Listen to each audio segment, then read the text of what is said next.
Today is Monday, March the 2nd, and guess what? We had the expected bounce.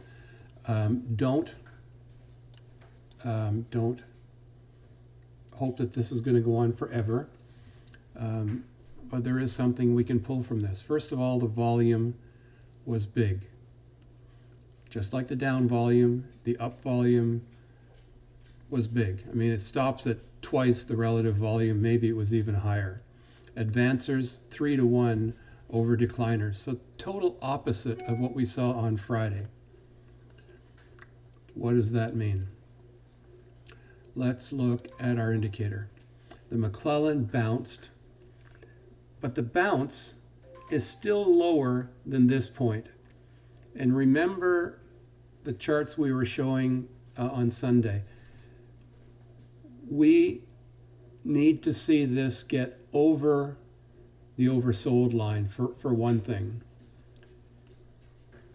We need to see that the bulls are in charge, and we won't until we pass above this trend line formed by these four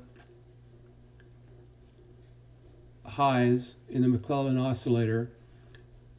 Because we were unable to get higher here, here, or here, we knew that the bears were in charge. So the bulls aren't going to be in charge until we get above zero and we get above at least this point or this point.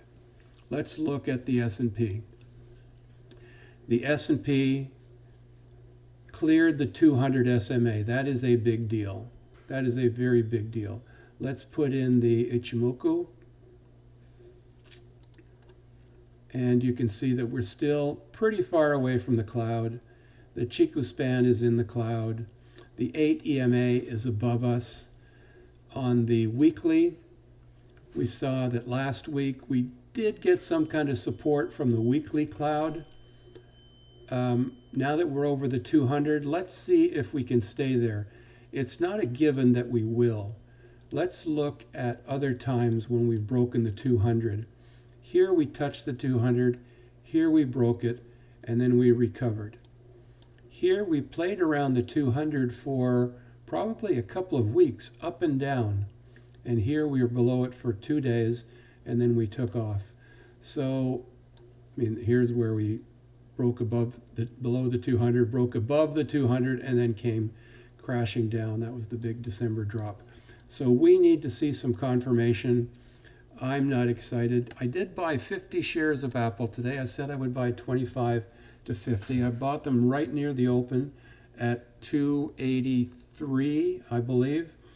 Closed at 297. I mean, that's pretty nice, but I'm still holding on to all my other shares. We're in the cloud now. And the Chiku span has cleared above the 50. So the top of the cloud is potential resistance. The volume that we saw today was less than the volume on Friday when Apple had that big recovery. So that's significant. Caterpillar, its volume was equally lower than Friday. It had a mixed day. It had a range of $4.88, and it finished up $3, but well off of its high at 128 something. SPLK, nice little recovery, finished at the top of its range, volume less than Friday. Facebook, which you don't normally look at, was down when the rest of the market was up today, finished over the 200, volume less than on Friday. Shopify looks an awful lot like SPLK, volume-wise, and finishing with this hammer up at the top of its range. Whirlpool, $6. This might be the opportunity to get into Whirlpool today. I'm going to put an alarm right here, create an alert to, I'm going to watch the stock tomorrow. Volume was less than it was on Friday. You know, it's a good stock. It has the opportunity to rise again to 163 or 157. And the cloud is all the way up here at 148.49. So starting to nibble when both of the SMIs are showing oversold is probably a good thing to do. Start with 50 or 100 shares and keep adding as it's moving up. And let's see if it gets support. If it comes back down and tests this low and bounces off that, let's see that as another opportunity to add some more. Amazon had an awesome day, up $64. The short SMI up. The long-term SMI still going down. The cloud was certainly support on Friday, and the Chiku span did get support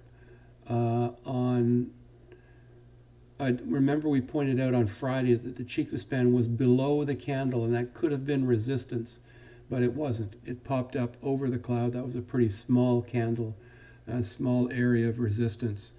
We don't normally look at Google, but up $43, and look at where it stopped, right at the cloud.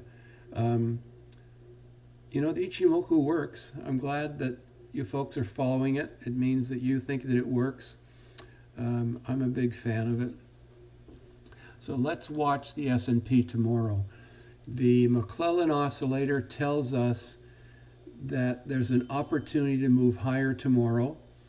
This could be a dead cat bounce. We could very well see it come down. Now tomorrow, I'm going to go back and show you the 2007 McClellan oscillator and the amount of up and down that we experienced in that long period of misery.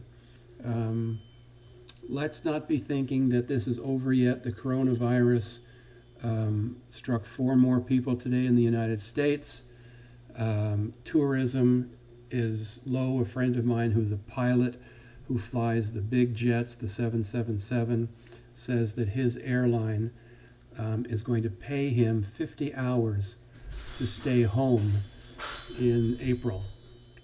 So they clearly, this is a big airline, they clearly don't see this getting any better anytime soon.